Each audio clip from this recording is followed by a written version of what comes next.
Real estate क्षेत्रातील विविध प्रलंबित प्रश्न तसेच भूमी अभिलेख विभागाच्या कार्यपद्धतीतील अडचणी सोडवण्यासाठी नारेडको विदर्भने 2 महत्त्वाच्या स्तरांवर पुढाकार घेत विधान परिषदेचे आमदार कृपाल तुमाने आणि अधीक्षक भूमी अभिलेख भूषण मोहिते यांना स्वतंत्र निवेदने सादर केली.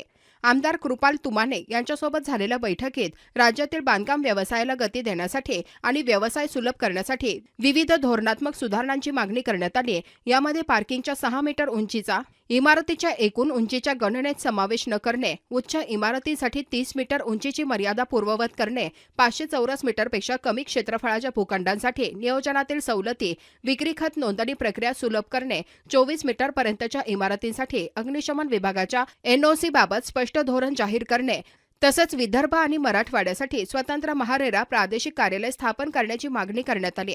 त्यानंतर अधीक्षक भूमी अभिलेख भूषण मोहिते यांच्याकडे सादर करण्यात आलेल्या निवेदनात पोटहिस्सा मोजणीसाठी तहसीलदारांच्या परवानगीची अट, अमलगमेशन, केजेपी व द्रुतगती मोजणी अर्जांमधील विलंब, बिनशेती मोजणी संदर्भातील अटी व शुल्क, व्हर्जन 2 सॉफ्टवेअरमधील तांत्रिक अडचणी, मोजणी नकाशामध्ये लगतचे नाले व रस्ते दर्शविणे, परवानाधारक खासगी सर्वेक्षकांची नियुक्ती तसंच कागदपत्रे व कार्यपद्धती अधिक सुलभ करण्यासह विविध मागण्या करण्यात आल्या. नारेडको विदर्भचे अध्यक्ष डॉक्टर कुणाल पाडोळे यांच्या नेतृत्वाखालील शिष्टमंडळाने दोन्ही बैठकीत रिअल इस्टेट क्षेत्र आणि भूमी अभिलेख विभागातील अडचणींची सविस्तर माहिती दिली. शिष्टमंडळात घनश्याम ढोकणे धोके, महेंद्र क्षीरसागर, साहिल तिवारी, नरेश पौणीकर, राजेश तिडके, ॲडव्होकेट योगेश गंगवानी आणि अविनाश जयस्वाल यांचा सहभाग होता. दोन्ही अधिकाऱ्यांनी शिष्टमंडळाच्या मागण्या सकारात्मकपणे ऐकून घेत संबंधित विषयांवर आवश्यक ती कार्यवाही करण्याचे व शासन स्तरावर पाठपुरावा करण्याचे आश्वासन दिले. यावेळी डॉक्टर कुणाल पाडोळे यांनी रिअल इस्टेट क्षेत्रात पारदर्शकता, व्यवसाय सुलभता आणि शाश्वत विकासाला चालना देण्यासाठी तसेच भूमी अभिलेख विभागाची कार्यपद्धती अधिक कार्यक्षम व विकासाभिमुख करण्यासाठी नारेडको विदर्भ प्रशासन आणि शासनाशी सातत्याने समन्वय साधून रचनात्मक भूमिका बजावत राहणार असल्याचे सांगितले. नरेडकोतर्फे भूमी अभिलेख कार्यालयामध्ये निवेदन देण्यात आलं आणि सोबत आमदार कृपाल तुमाने यांना पण एक निवेदन देण्यात आलं.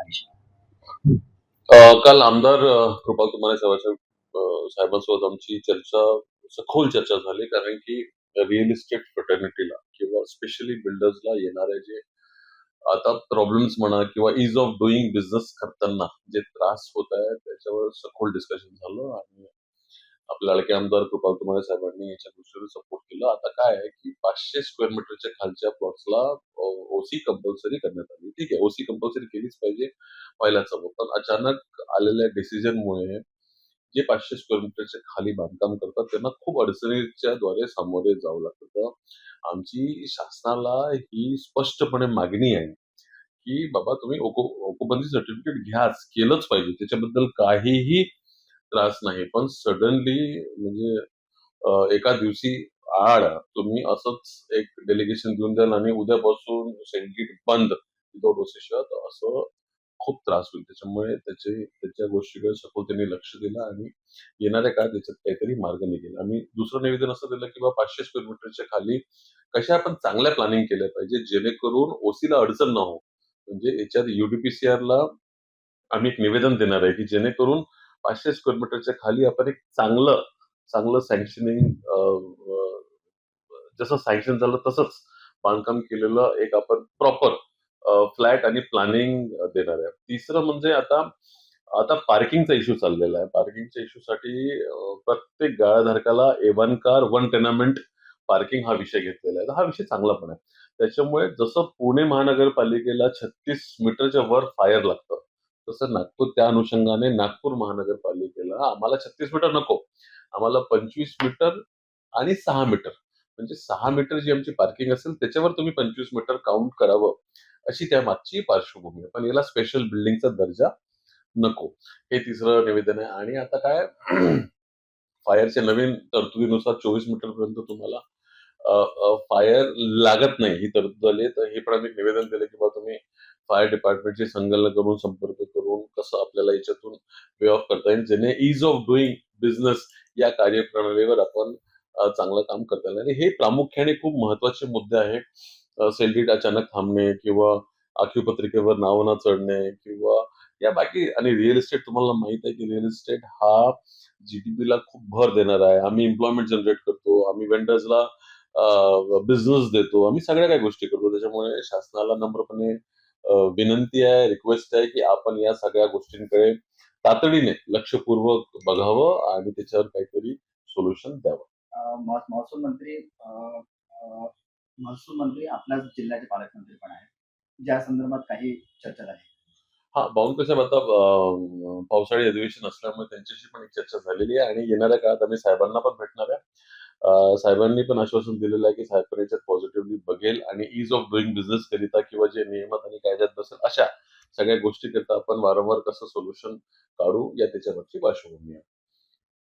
यासोबतच आम्ही माननीय भूमी अभिलेख अधीक्षक मोहिते साहेबांना भेटलो आणि मोहिते साहेबांनी पण आम्हाला व्यवस्थित आरपी रिजनमध्ये जे लोक जे डेव्हलपर जे लेआउटवाले जे काम करतात त्यांच्या बऱ्याच काही अडचणी होतात.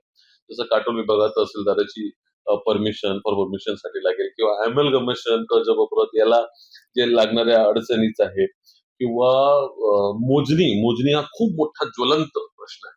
13 महिने 6 महिने या योजनेला लागत आहे. या सगळे विषय व्हर्जन 2 सॉफ्टवेअरमध्ये येणाऱ्या अडचणी आणि मोजणीच्या प्रतमध्ये लगतचे नाले व रस्ते दर्शविणे आणि या सगळ्या गोष्टींसाठी आम्ही माननीय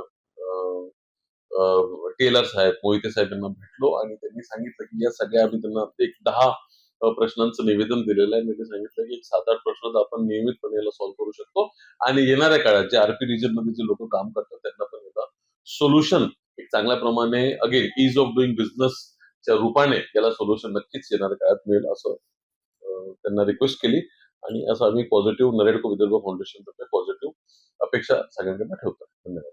भाई ऑनेस्टली नागपुर में घर ढूंढते ढूंढते एक चीज समझ आ गई। हर बिल्डिंग सेम स्टोरी, छोटे flats, crowded floors, Ziro privacy. फिर किसी ने मुझे ये जगह सजेस्ट की, सिद्धिविनायक एम्बेसी 10, जहाँ हर फ्लोर एक कंप्लीट होम है। यहाँ पूरा फ्लोर ही सिर्फ एक फैमिली के लिए है। मतलब एक फ्लोर एक ही होम, मतलब मोर स्पेस, मोर प्राइवेसी, एक proper luxury feel. Spacious 3 BHK homes, हर बेडरूम के साथ बेल्कनी, नेचुरल लाइट और ventilation on point. Smart features like Alexa switches, CCTV security, lift backup और एम्पल पार्किंग। और लोकेशन हनुमान नगर क्रीडा स्क्वायर के पास। बेसिकली नागपुर के मोस्ट डिमांडेड एरियाज में। लग्जरी सिर्फ एमिनिटीज से नहीं आती, स्पेस और प्राइवेसी से आती है।